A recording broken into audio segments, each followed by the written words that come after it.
Hello guys! Ito naman po tayo sa isa nating kabanata! Ito naman tayo sa isang episode natin ng Talking Head Vlog. Isang linggong naman. Sabihin natin medyo busy. Kasi nag-vlog tayo sa Bologna. City vlog.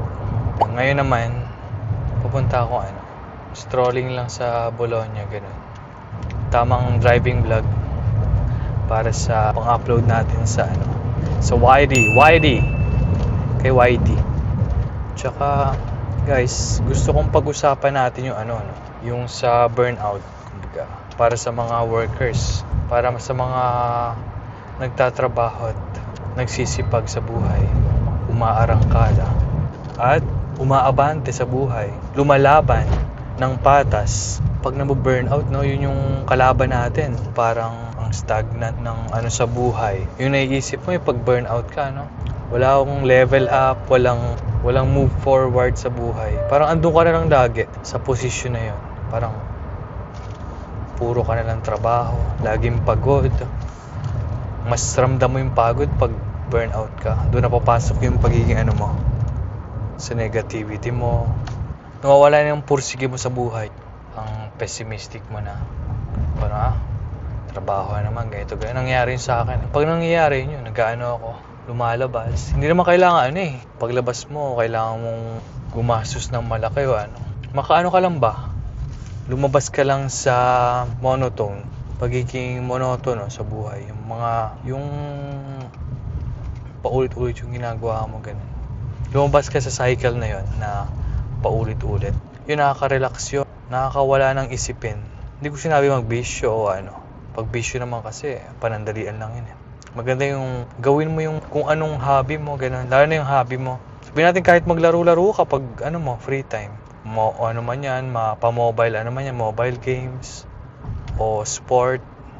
Ang mahalaga, lumalabas ka dun sa cycle na na lagi mong ginagawa sa trabaho, ganun. Mas maganda yung ganun para hindi mo naiisip yung lagi kang nasa work, ganun. Yung buong buhay mo, parang lagi kang nasa work, buong buhay mo. Ganun yung pangit isipin Pero katotohanan yun Diba? Pinapayaman natin yung ibang tao. Wala, no choice, ganun. Ganun talagang buhay. Merong mas sa'yo, mas lucky, mas blessed. Pero hindi ibig sabihin nun ang pangit na ng buhay mo. Ang importante ay abante ka lang ng abante. Laban lang ng laban.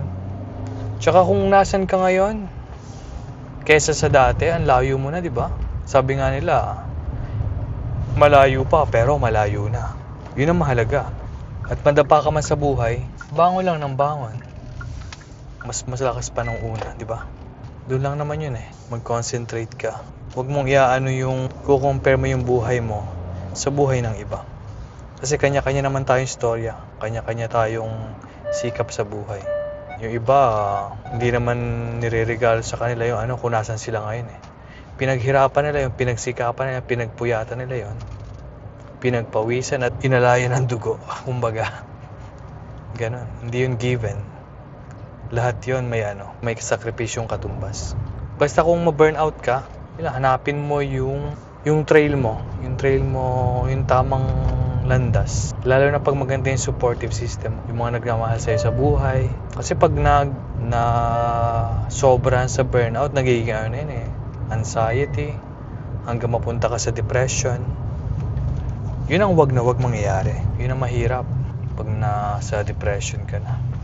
Basta laban lang ng laban at hindi lang puro work, lumabas ka din. Enjoy mo yung free time mo. Importante pagpapahinga, pero pag nakahanap ka rin ng tiyempo na magawa mo yung gusto mo sa free time mo, na gusto mo talaga, yung mag-i-enjoy ka, hindi mo mararamdaman yung pagod, yung parang pakiramdam na fulfillment.